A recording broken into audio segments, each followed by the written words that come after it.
Bonjour à tous et bienvenue sur ce webinaire dédié donc au décryptage de l'IPbox qu'on a la chance d'animer grâce à Digital 113. Donc le but de cette heure qu'on va passer ensemble, c'est de revenir sur ce dispositif qui a été créé donc en 2020 grâce à la participation de notre experte interne en IPbox qui est Estelle Caldas, que je vais avoir la chance de vous présenter plus tard, et de notre adhérent Septéo en la personne de Moïse Zapater, qui pourra donc revenir sans détour sur son retour d'expérience sur l'IPbox.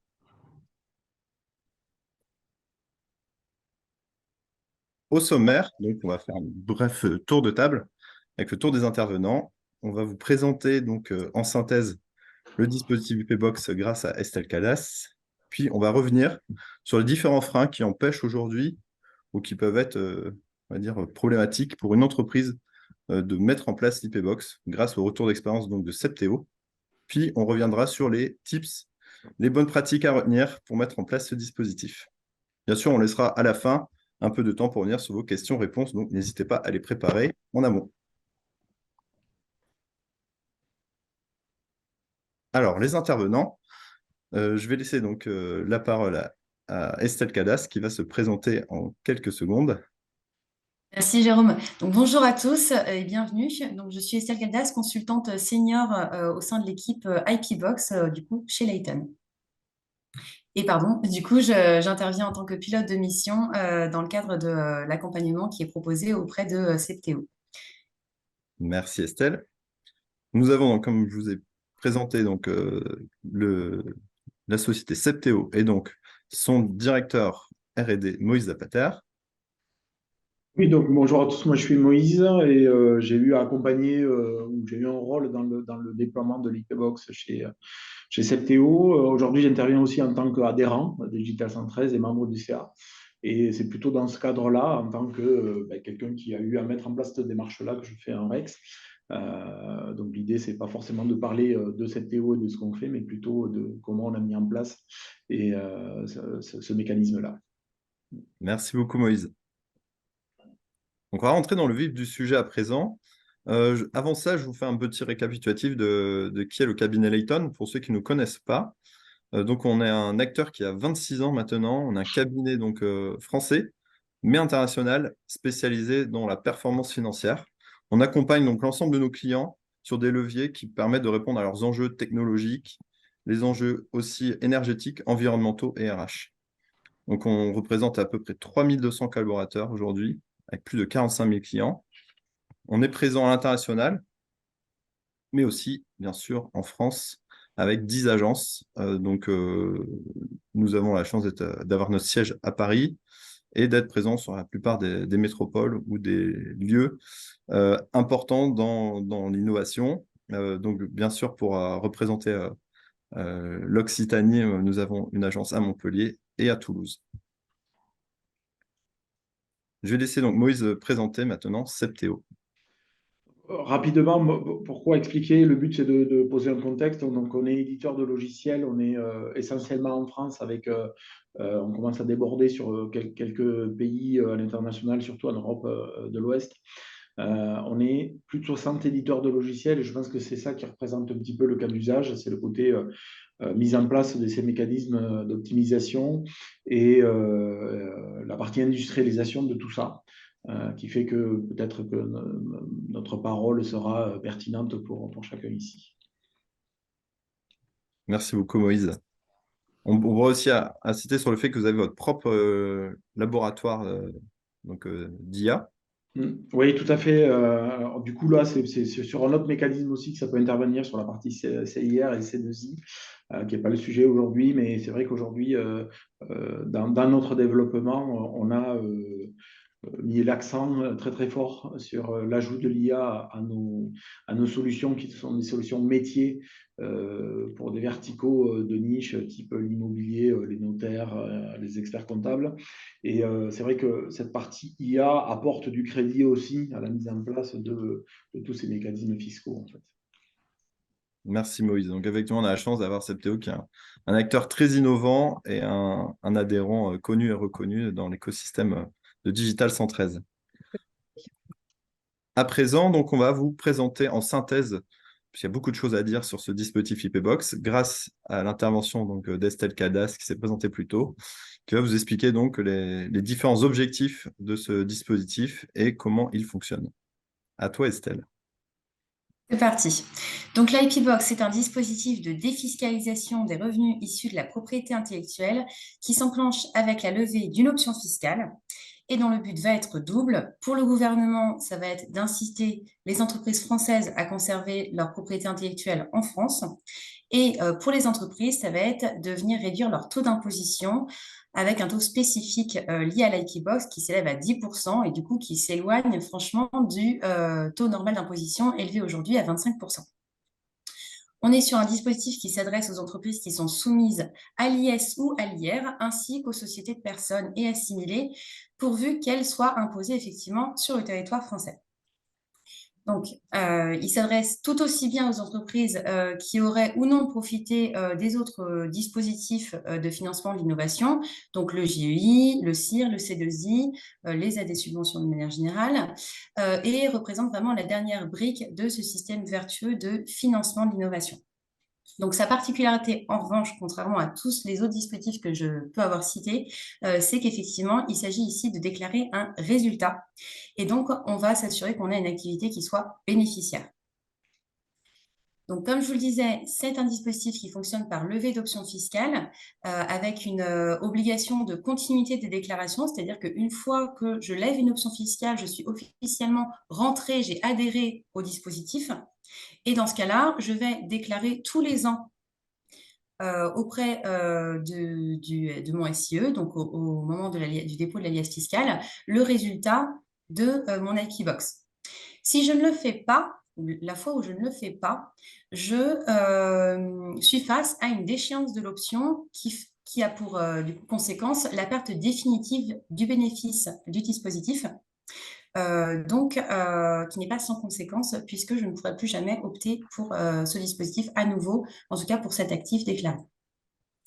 Donc, c'est un calcul qui se présente en deux parties. On a une première partie qui va concerner une assiette du coup sur l'exercice déclaré. Donc, l'assiette, c'est les revenus éligibles d'une part auxquels on soustrait les dépenses éligibles d'autre part. Donc, on obtient cette assiette de cette façon-là.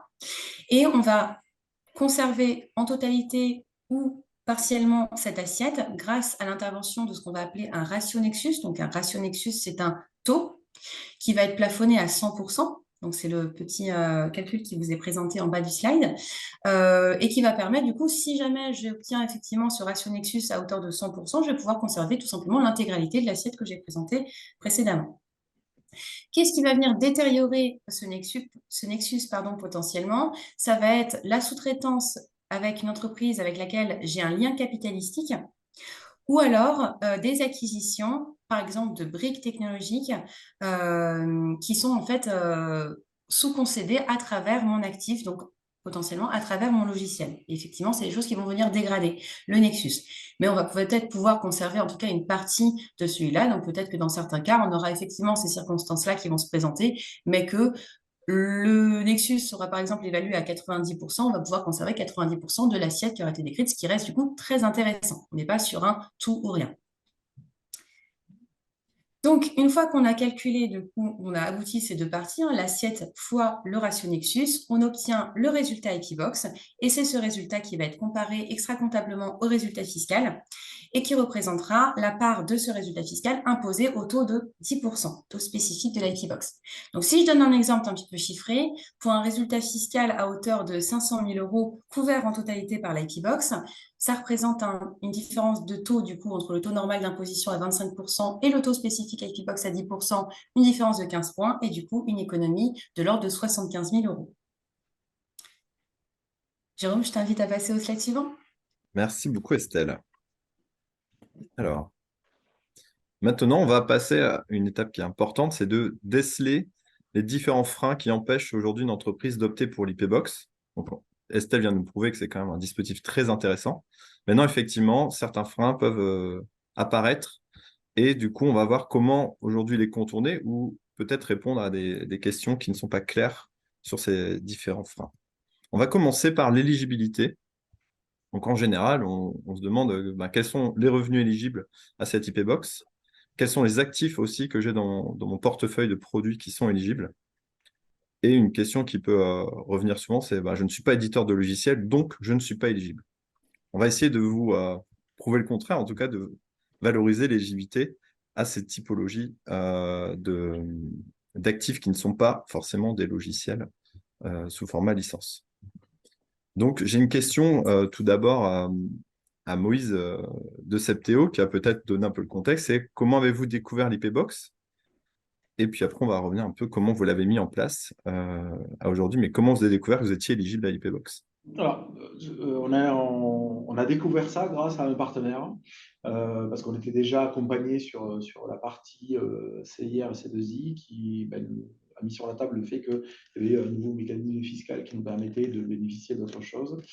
La première, donc c'était vraiment lors d'un webinaire, enfin, quelque chose de très neutre. Du coup, on a essayé, nous, de le mettre en place par nous-mêmes au départ pour comprendre de quoi il retourne. Donc, on a fait ça une première année, une deuxième. Et on s'est rendu compte assez vite que ce qu'on était capable de faire, nous, c'est consolider toute la partie financière assez facilement. En revanche, complètement incapable de monter un dossier. Et donc, notre première déclaration, je ne sais pas comment on peut nommer ça, participation à ce mécanisme-là, je pense qu'on n'était pas au bon niveau. Du coup, on s'est fait accompagner et ça nous permet aujourd'hui de consolider tout le dossier qui permet de faire la déclaration. Et je pense que c'est obligatoire. Quand je vois ce qu'aujourd'hui on dépose et ce qu'on déposait il y a 3 ans, c'est le jour et la nuit, on est bien plus confiant quant à ce mécanisme-là. Pour être très honnête, la plus grosse difficulté non opérationnelle, ça a été pour nous de définir ce qu'est un logiciel ou une solution originale, le concept original, qui peut être entendu suivant les personnes qui sont en face de vous comme la même définition que dans d'autres dispositifs type C2I ou CIR, et ce n'est pas le cas en fait. C'est un peu différent et donc du coup l'assiette est beaucoup plus large que juste ce qu'on peut déclarer et là-dessus c'est assez compliqué seul de savoir quand est-ce qu'on dépasse la borne et quand est-ce qu'on ne la dépasse pas. Il y a forcément une ligne rouge.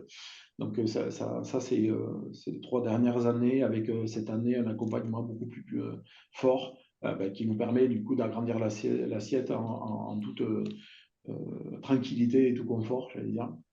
Donc on est vraiment là-dedans.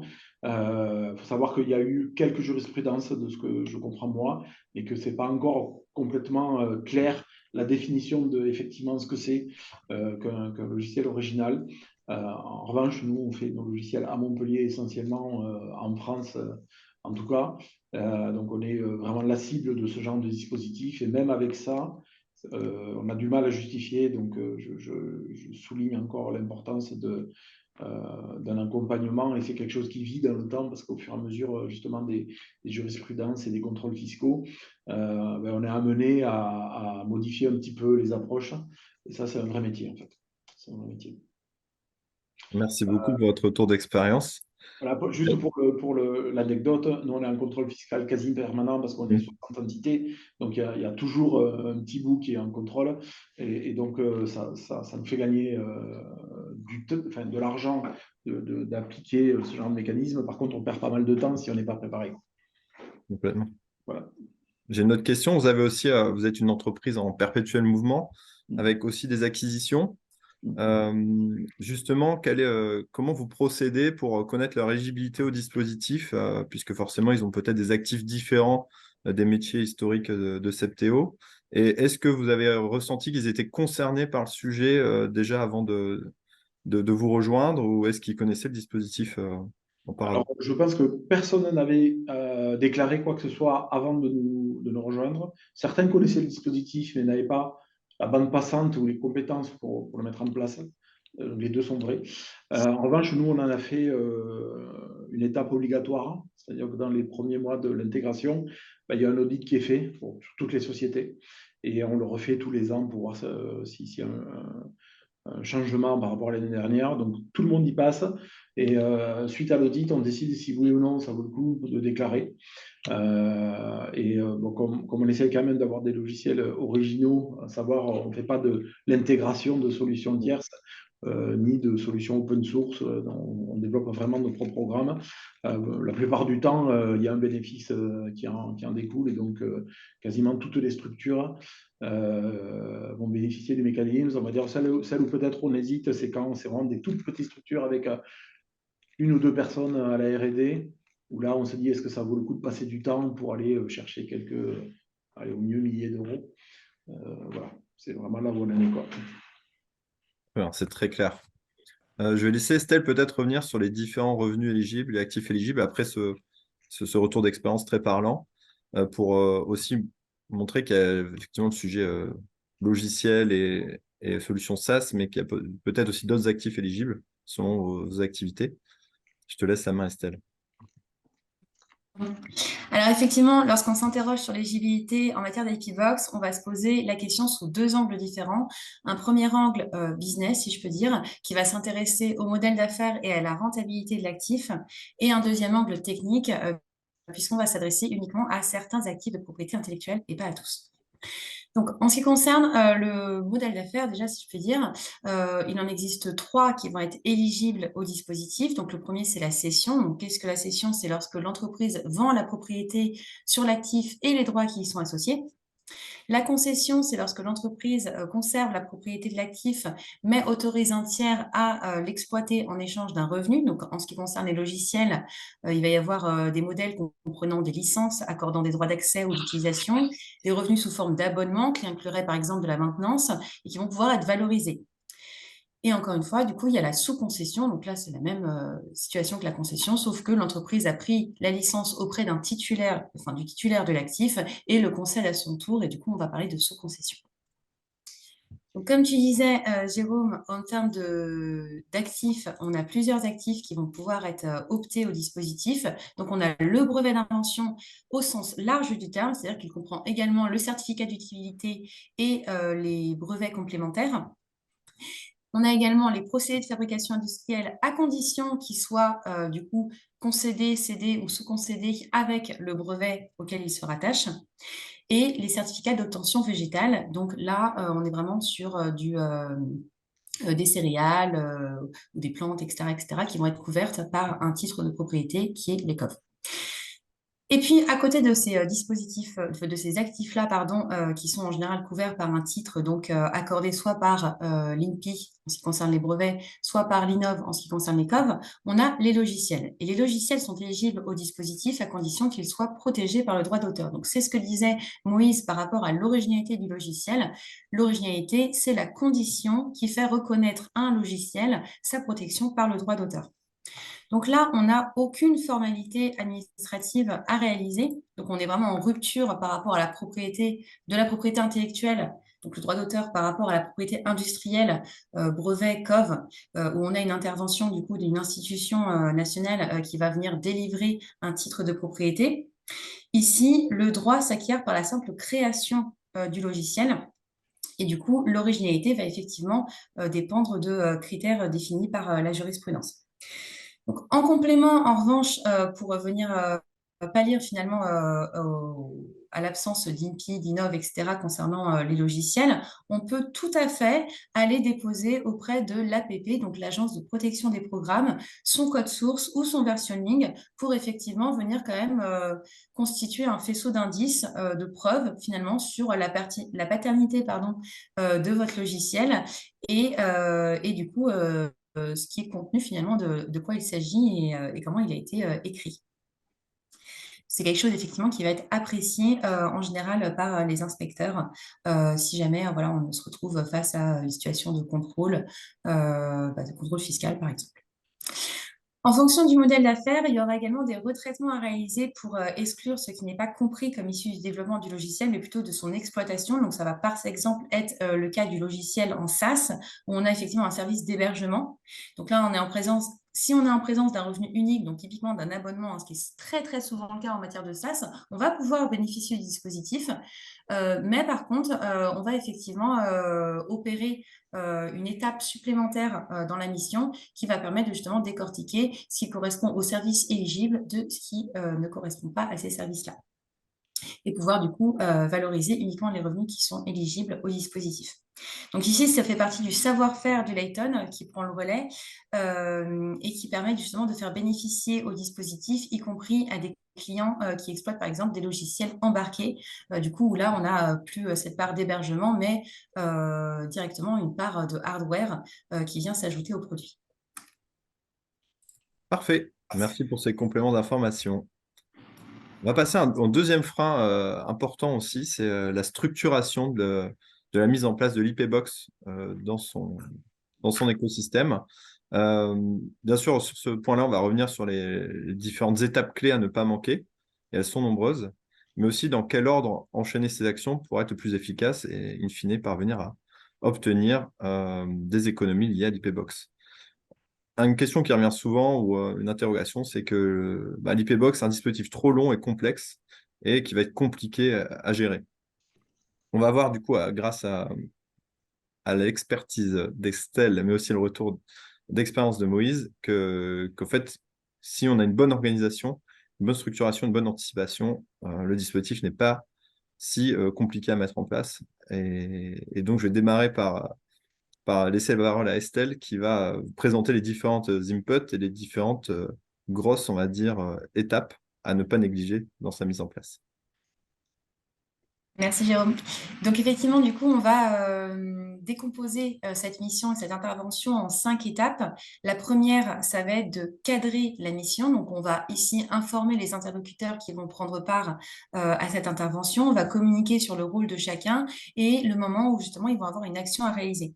Donc typiquement, pour donner un exemple, pour un primo-déclarant, on va sensibiliser l'expert comptable sur l'anticipation d'un délai qui permettra justement de retranscrire le résultat Equibox dans l'alias fiscal à la fin de la mission. Ensuite, concernant l'audit.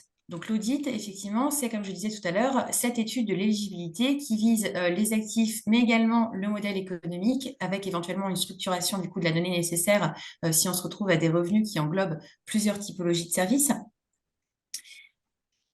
Et enfin, du coup, l'étape un petit peu le moment clé de cette mission, le calcul. Donc là, on va identifier les revenus qui sont éligibles, les dépenses qui sont associées à ces revenus, opérer du coup le ratio Nexus qui a été présenté tout à l'heure et faire intervenir finalement d'autres étapes qui correspondent à des étapes d'arbitrage. Parmi ces arbitrages-là, on peut avoir par exemple le time to option. Donc là, c'est typiquement ce qui s'est passé chez CTO.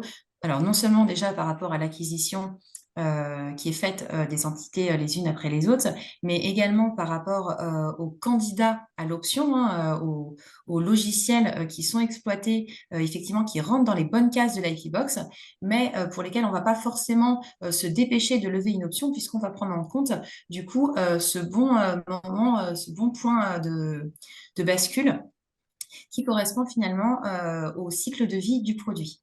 Donc, on va attendre finalement d'avoir une activité franchement bénéficiaire et puis s'assurer que cette activité bénéficiaire, elle va durer dans le temps. On a effectivement tout intérêt à attendre que les revenus soient franchement bénéficiaires, franchement supérieurs aux dépenses.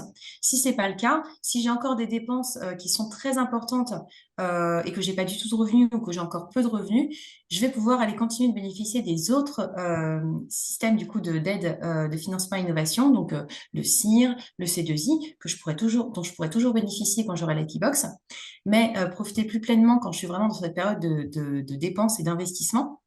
Et puis, peu à peu, justement, l'IP-Box va pouvoir prendre le relais, surtout en ce qui concerne les logiciels. On a vraiment une belle cohabitation des dispositifs CIR-C2I et IP-Box dans une période, puisque finalement, on a quand même des évolutions constantes en général des logiciels. Et puis, on peut imaginer aussi, malgré, même sur les logiciels, avoir ensuite une fin des investissements, ou en tout cas un allègement des investissements qui sont réalisés en termes de dépenses. Et puis là, en revanche, un produit qui s'épanouit s'épanouit pleinement sur le marché avec des revenus très importants qui vont pouvoir être valorisés sur le dispositif IPbox. Donc ça va être vraiment un arbitrage sur le point de passage. Ce n'est pas parce que j'ai un logiciel ou un actif, quel qu'il soit, qui soit éligible au dispositif, que j'ai forcément intérêt à lever une option sur chacun de mes actifs éligibles. Je peux tout à fait me contenter, par exemple, sur 5 logiciels, de lever l'option que sur un logiciel.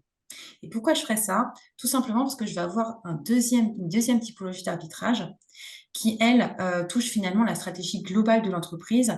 On a vu que c'était un dispositif qui touchait la fiscalité, le taux d'imposition. Le taux d'imposition, lui, il est sur la base du résultat fiscal. Et tout simplement, je vais avoir un arbitrage à réaliser entre les options que je choisis de lever et qui vont permettre de bénéficier d'un taux spécifique d'imposition et justement la hauteur, l'importance de mon résultat fiscal, qu'il soit aujourd'hui ou dans les années court terme, moyen terme. Ce qui va me permettre effectivement de déterminer si j'ai plusieurs candidats à l'option, est-ce que je lève sur un candidat, 2 candidats, en fonction du coup de mes intérêts fiscaux.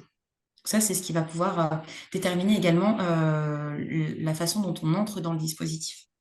Et puis, je vais avoir comme ça d'autres formes d'arbitrage qui vont justement justifier un accompagnement sur la partie fiscale, sur la partie business également, puisqu'on va considérer, comme vous le voyez, la stratégie et les projets de l'entreprise qui doivent être pris en compte puisqu'ils ont en général un impact important sur le résultat fiscal. Ensuite, on va passer à la déclaration. Donc là, à partir des arbitrages, il va falloir retranscrire les options du coup qui ont été choisies dans les CERFA et dans l'alias fiscale, et également du coup faire apparaître les choix de gestion. Donc, qu'est-ce qu'un choix de gestion? Un choix de gestion, ça va être dans une situation très particulière. Je vais avoir la possibilité, grâce au dispositif, non seulement de bénéficier d'un taux spécifique à 10%, mais en plus de ça, de créer un déficit reportable qui pourrait être utilisé sur les règles de droit commun. Donc là, c'est une opportunité qui se présente dans certains cas, mais qui n'est pas toujours intéressante. Et là encore, du coup, ça justifie l'accompagnement et le conseil d'un fiscaliste en la matière. En termes de temporalité, donc vous avez vu, si je me projette sur l'exercice 2023, je suis en train de constituer du coup ma comptabilité pour pouvoir déposer ma liasse fiscale. Et c'est justement en ce moment qu'il est temps finalement de déclarer son IPbox, donc de réaliser toutes ces tâches-là pour pouvoir intégrer sa déclaration IPbox à sa liasse fiscale et directement bénéficier du coup de taux d'imposition spécifique au dispositif sans avoir à attendre un retour de l'administration pour l'exercice 2023. Très bien. Merci beaucoup, Estelle. Du coup, Pardon, oui, excuse-moi, tu as raison, Jérôme, j'ai oublié la dernière étape. il a En fait, justifié, oui, parce qu'en fait, effectivement. elle est cachée par les, Mais elle est très importante. voilà, il y a les visages en fait qui la couvrent, mais alors parfaitement, si je ne connaissais pas les slides, je ne la voyais pas du tout. Donc effectivement, vous avez effectivement l'étape de justification qui vient du coup a posteriori de la déclaration. On prépare son dossier puisque on est tenu de tenir à disposition de l'administration fiscale, donc soit dans le cadre d'un contrôle ultérieur, soit dans le cadre de la déclaration actuelle du coup a posteriori sous la forme d'une DIC, donc une demande d'information complémentaire. Tenir à disposition, du coup, tout simplement les calculs et la démarche qui a été réalisée pour obtenir la déclaration qui a été faite. Donc, ça prend la forme d'un dossier technique justificatif qui est, ma foi, semblable à celui qui est fait pour le CIR-C2I, mais avec les particularités, du coup, de l'IPbox. Et voilà, cette fois, j'ai fini la slide. Cette fois-ci, c'est bon. Moïse, du coup, on a une petite question. Est-ce que ces étapes, on va dire, indicatives, sont proches du vécu que vous avez donc eu cette année ou les précédentes années? Et aussi, est-ce qu'il y a un point en particulier qui vous semble plus compliqué que les autres? Alors, je vais répondre en 2 temps. Je pense qu'effectivement, la timeline décrit très bien le processus. Et c'est vrai que quand on a essayé de faire seul, là, on a passé beaucoup, beaucoup de temps, c'est sur la partie calcul, parce qu'on ne sait pas finalement quelles sont les limites exactes et qu'est-ce qui rentre, qu'est-ce qui ne rentre pas. Donc, ça pose beaucoup de questions. Sur la partie déclaration, évidemment. Et on n'a pas fait ni cadré, ni audité, ni justifié. Ce qui fait que lors du contrôle, aïe, quelque part. Et là, sur la deuxième phase, et c'est ça qui est intéressant, en fait, ce qu'on fait surtout, nous, c'est cadrer. C'est-à-dire, on va dire, À peu près au même moment que les budgets, moi je réunis tout le monde au niveau de la tech pour leur dire attention, on met ça en place, c'est hyper important que tout le monde s'implique. Et pour ça, on va avoir, alors je crois que c'est un faisceau de preuves que tu as dit, Estelle, tout à l'heure, ou quelque chose comme ça, ou d'indices. Ça, il faut le préparer à l'avance, parce que le jour où on vous le demande, ben, si on ne l'a pas préparé, c'est un peu compliqué. Et donc, un des principaux faisceaux qu'on remonte, c'est le temps passé sur chaque sujet. Et donc, ça passe par du time tracking, donc la mise en place de process qui peuvent être lourds ou qui sont déjà existants, mais qui ne sont pas faits pour. Et donc ça, si on ne prépare pas, ben, on est en retard le jour où on veut déclarer. Et donc, c'est hyper important d'impliquer tout le monde sur l'importance. Et donc là où moi, j'interviens, c'est sur la partie cadrée auprès de mes CTO pour leur dire, attention, ça, il faut le faire. Il n'y a pas le choix, il faut le faire. Après, sur la partie auditée, ben, on n'intervient plus, sauf, on va dire, ben, les acteurs qui vont consolider les preuves et puis on se fait aider. Donc ça prend une demi-journée par an, on va dire, pour reparcourir le cadre et les organisations. La partie calculée, on intervient toujours aussi, ça c'est plutôt le contrôle de gestion parce qu'on remonte ces chiffres. Mais comme on s'est préparé avant, c'est beaucoup plus simple, finalement le truc débarque tout seul. Donc ça va beaucoup plus vite. Et sur le reste, on n'intervient plus quasiment. Et c'est du coup à l'arrivée, on cadre, donc c'est 1 heure de réunion, et on audite, c'est 1 heure de réunion pour les intervenants, donc par personne, quelques échanges d'emails sur des demandes de documents, des choses comme ça. Et puis on calcule un peu, et finalement le process est beaucoup plus simple et beaucoup plus confortable, dans le sens où on sait quelles sont les vraies limites, et on sait comment on doit collecter à l'avance ce faisceau de preuves hyper important. Donc, moi, je vois vraiment la différence entre ce qu'on a pu faire et ce qu'on fait aujourd'hui, où on perd beaucoup moins de temps parce qu'on est prêt. Et j'allais dire, le plus dur, c'est la première année, mais après, les années qui suivent, et surtout quand c'est les mêmes sujets qui reviennent, ben voilà, les dispositifs sont en place et il n'y a plus rien à faire quasiment. Et surtout, lors du contrôle après éventuel, le degré de stress est complètement différent. Voilà ce que je voulais ajouter. Parfait, Moïse. Bon, vous avez tout à fait résumé l'intérêt d'être accompagné. Effectivement, ça rend la démarche moins complexe, moins chronophage aussi. Et vous avez anticipé le prochain point qui est aussi, ça permet d'anticiper le contrôle qui peut être anxiogène également. On a dit qu'on allait évoquer tous les sujets sans détour avec vous aussi, Moïse. Le contrôle fiscal en fait partie. Ça peut être un gros frein pour certains, selon aussi l'historique qu'on a pu avoir. Mais on va essayer de vous décrypter comment se passe un contrôle IP Box, mais aussi comment se préparer. Et ça revient avec l'étape précédente de structuration pour traverser ce type d'événement le plus sereinement possible. Puisqu'en général, ce qu'on entend comme frein principal aussi à ce dispositif, c'est je ne veux pas prendre de risques pour créer du contrôle fiscal plus que j'en ai déjà habituellement, et la peur aussi du contrôle fiscal. Donc, on va essayer de vous expliquer comment ça se passe au mieux avec, en trame, on va dire, en trame de fond, une frise un peu chronologique des différentes étapes du contrôle fiscal. Je vais poser la question à Estelle suivante, c'est est-ce que l'IP-Box aujourd'hui est autant contrôlé que le CIR, qui est un dispositif fiscal beaucoup plus mature, beaucoup plus historique et beaucoup plus structuré du côté de l'administration? Et quel est ton retour d'expérience du coup sur ce sujet aujourd'hui? Alors, j'ai commencé par du coup rappeler qu'effectivement, il faut un petit peu raisonner cette crainte du contrôle fiscal. C'est vraiment un événement de la vie normale de l'entreprise qui intervient normalement à peu près tous les 5 ans dans une entreprise. C'est quelque chose qui doit intervenir et qui interviendra et qui n'est pas nécessairement à craindre. Et en revanche, on peut effectivement s'y préparer. Donc, mon retour d'expérience, alors je ne vais pas pouvoir faire de comparaison, comment dire, objective par rapport au CIR directement, puisqu'on est sur un dispositif l'IP-Box, a 4 ans, versus un dispositif qui a plusieurs dizaines d'années, donc on n'a pas du tout la même approche du sujet. Aujourd'hui, on a effectivement, puisque c'est normal dans leur vie d'entreprise, dans nos clients, d'ailleurs c'est le cas en ce moment de CTO, qui effectivement reçoivent la visite d'un inspecteur dans le cadre d'un contrôle fiscal. Donc en général, c'est pour le moment pas une visite qui semble Alors, des fois, du coup, ça vient parce que c'est l'heure. Parfois, il y a effectivement un sujet qui a un petit peu à éveiller l'attention de l'inspecteur. Pour le moment, on se rend compte qu'on n'a pas de démarche volontaire de l'inspecteur déclenchant un contrôle fiscal parce qu'il y a de l'IP-Box. Pour le moment, on est franchement plus dans des situations dans lesquelles l'inspecteur vient faire son travail, effectivement constate la déclaration de ce dispositif-là, et très souvent, encore aujourd'hui, le découvre un petit peu. Du coup, ce qui fait qu'on est quand même beaucoup plus dans une démarche de communication, d'échange, et finalement des échanges assez ludiques par rapport justement à la compréhension du dispositif par chacun. Et du coup, effectivement, la communication autour de ce qui a été mis en place pour le cas spécifique du client. Voilà. Donc, finalement, je conclurai en disant que les contrôles fiscaux, lorsqu'ils concernent l'IP-Box en ce moment, se passent plutôt bien, puisqu'on est face à des inspecteurs qui prennent en main le dispositif.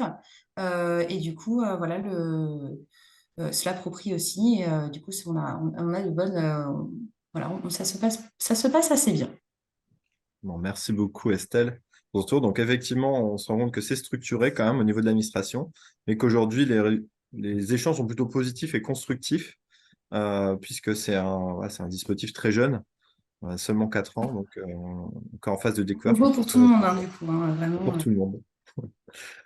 Du coup, j'ai la question à vous, Moïse, c'est est-ce qu'à l'époque, avant de faire votre première déclaration d'IDP Box, vous aviez peur du contrôle fiscal, en particulier sur ce sujet-là?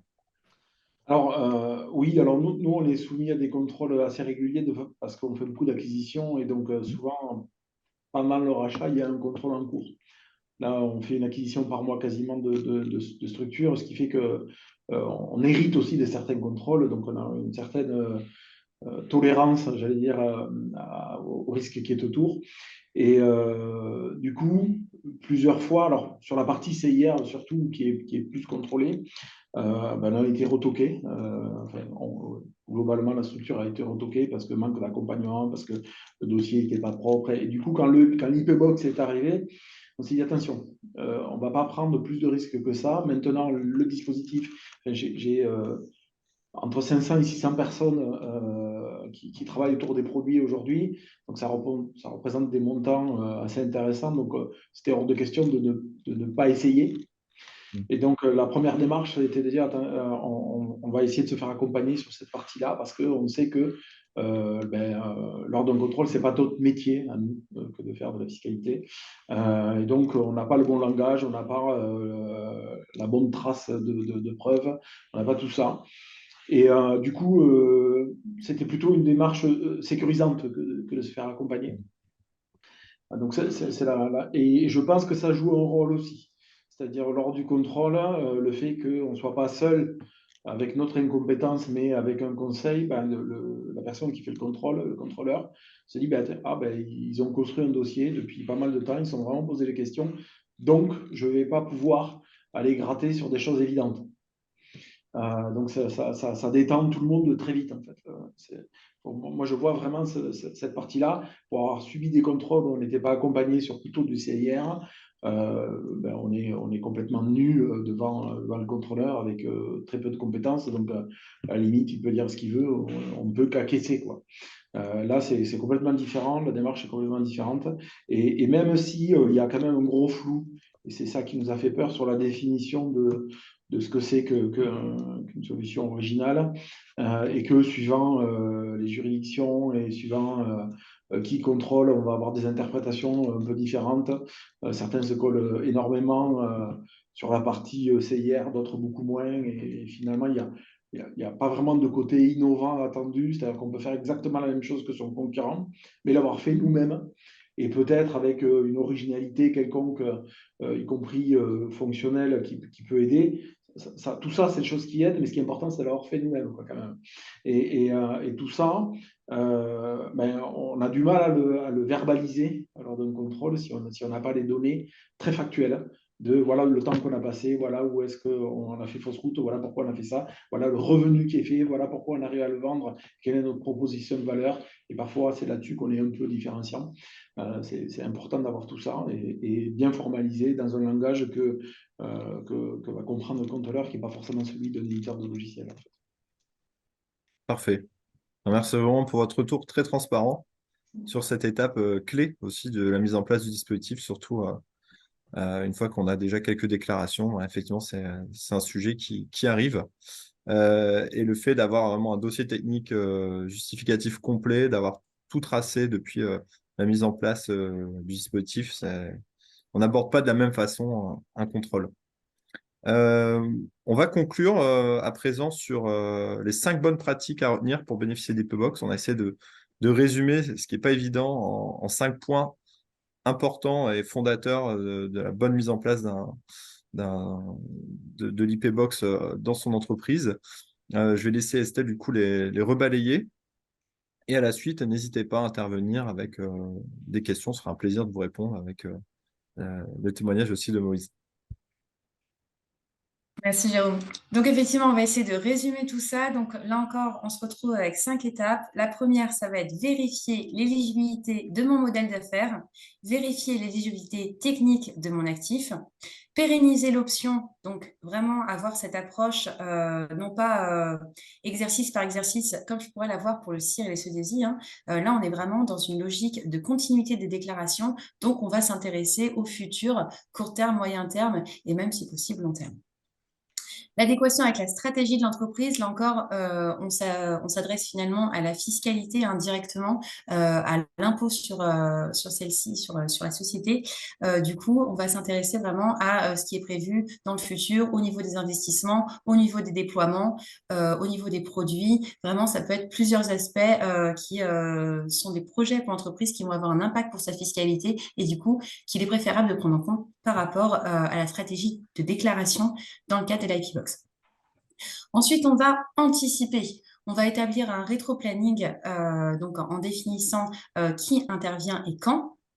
On va communiquer sur ce rétro-planning pour être bien sûr que tout le monde est en phase et qu'il n'y aura pas de loupé à l'arrivée ou au dernier moment. On va prendre connaissance des informations et du formalisme requis du coup par l'administration fiscale, donc notamment en vue de constituer ce fameux dossier technique justificatif qui sera attendu par l'inspecteur le jour où il y aura un contrôle, et si ce contrôle concerne l'Equivox. Ensuite, on va impliquer chacun à effectivement réaliser les actions qui auront été déterminées et donner un sens à notre démarche. On va définir les enjeux, éventuellement voilà, mesurer les risques qui peuvent être pris alors, par rapport justement à ces enjeux, quelles sont peut-être les faiblesses de raisonnement, est-ce que justement on parvient à les surpasser, avec quelle typologie d'éléments, etc. Et du coup, qu'est-ce qu'on décide? C'est la stratégie de l'entreprise. Ensuite, on va formaliser tout ça. Donc, on va tracer ces éléments de valorisation dans le dossier technique, comme je disais tout à l'heure, qui sera attendu par l'administration. Et on va sécuriser et optimiser. Donc là, c'est vraiment la recommandation de se faire accompagner par un conseil. Donc, c'est le cas de Layton avec l'intervention de Layton Legal dans la totalité de nos accompagnements, qui va pouvoir justement apporter son regard au cours de la mission par rapport à des spécificités du client, donc que ce soit sur le modèle d'affaires. Des fois, on a des modèles qui sont un petit peu différents des autres, par exemple le logiciel embarqué. Parfois, le SaaS avec finalement des revenus qui peuvent être un petit peu différenciés et inhabituels. On va avoir du coup leur regard également sur la fiscalité, le conseil qui peut être apporté par rapport justement à la stratégie de l'entreprise et ses projets court terme, moyen terme, éventuellement long terme. Et puis, quoi qu'il en soit, à la fin de la mission, on va avoir cette étape de retranscription dans les CERFA et l'alias fiscal, où là encore, du coup, on est bien d'être accompagné par le conseil fiscal, puisqu'on aura peut-être ce sujet de création de déficit reportable, qui est du coup le choix de gestion bonus qui peut intervenir dans le cadre de l'IP-Box, en plus du taux spécifique d'imposition à 10%. Et du coup, si jamais ou quand on aura ce contrôle fiscal qui pourra intervenir et concerner l'IP-Box, là, effectivement, on aura son conseil avec soi pour venir justement échanger et proposer des réunions finalement pédagogique, hein, avec les inspecteurs pour pouvoir effectivement retracer et expliquer ce qui aurait été mis en place dans la société par rapport à cette Equivox. Merci beaucoup. Ben, il nous reste 15 minutes si besoin pour répondre à vos questions. N'hésitez pas donc à les transmettre par le chat ou d'intervenir directement.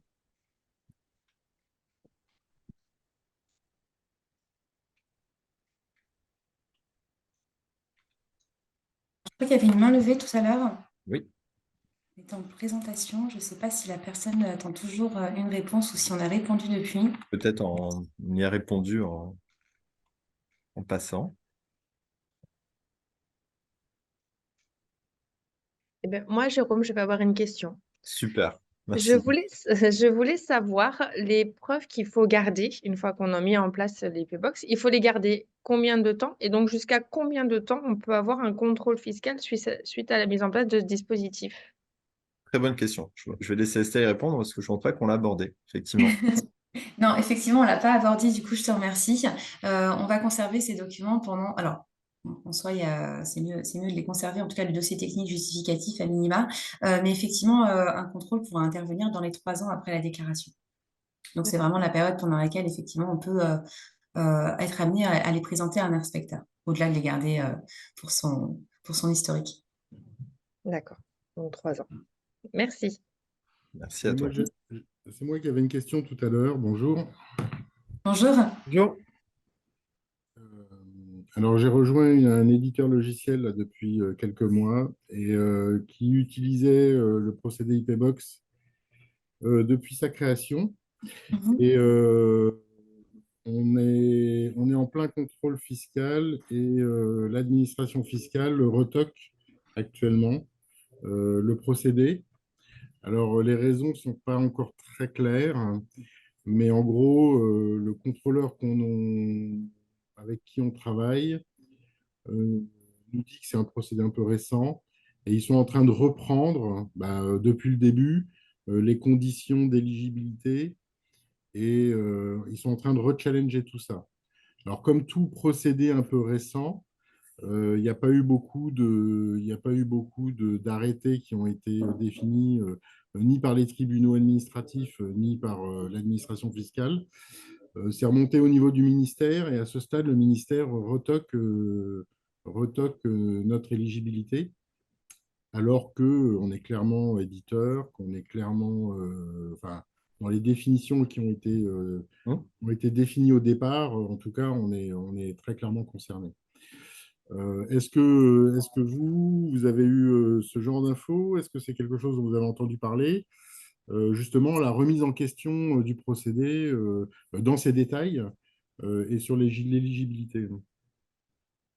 Alors, du coup, comme je disais tout à l'heure, effectivement, on a des clients qui commencent à être concernés par un contrôle fiscal et puis finalement un inspecteur qui souvent découvre qu'il y a eu une déclaration à Equibox, découvre Exactement. également par la même occasion l'existence de ce dispositif, C'est parfois, ça. il faut le dire. Ouais. Et effectivement, du coup, on rencontre cette situation de dialogue dans lequel finalement on est en position un petit peu finalement pédagogue par rapport à justement Ou le défensive. dispositif et comment justement on l'a interprété et comment justement on défend cette interprétation. Mm. Donc voilà, ce que je peux vous recommander éventuellement, c'est qu'on prenne rendez-vous à la suite ou de contacter Jérôme pour justement qu'on puisse en discuter du cas particulier de votre entreprise, parce que ça reste des informations qui sont confidentielles. Euh, on peut tout à fait en discuter du coup au cours d'un prochain rendez-vous.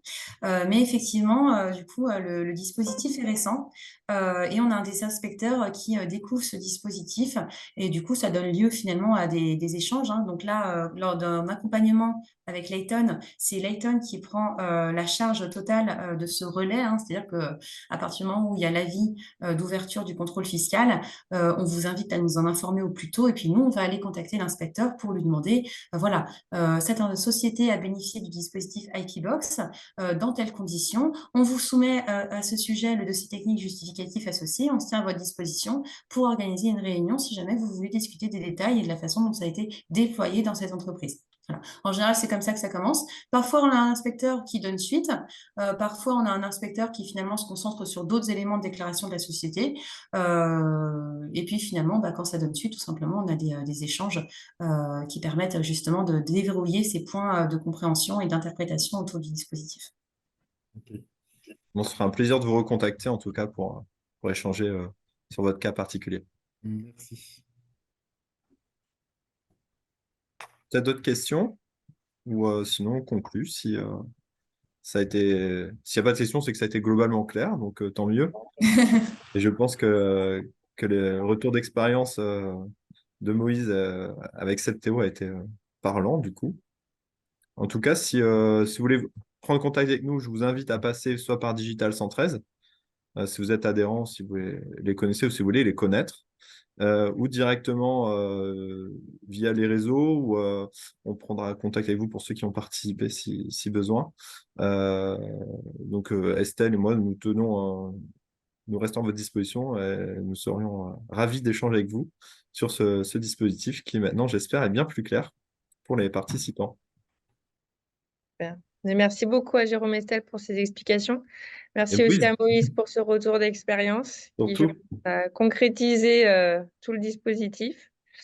Et puis voilà, comme le disait Jérôme, n'hésitez pas, que ce soit Layton ou Digital 113, on est à votre disposition pour les mises en relation. Il n'y a aucun souci, on s'en occupe. Super, merci beaucoup. Merci à tous Merci à tous. Bonne journée à et tous. bonne journée. Bonne Merci. journée, au revoir. Au revoir.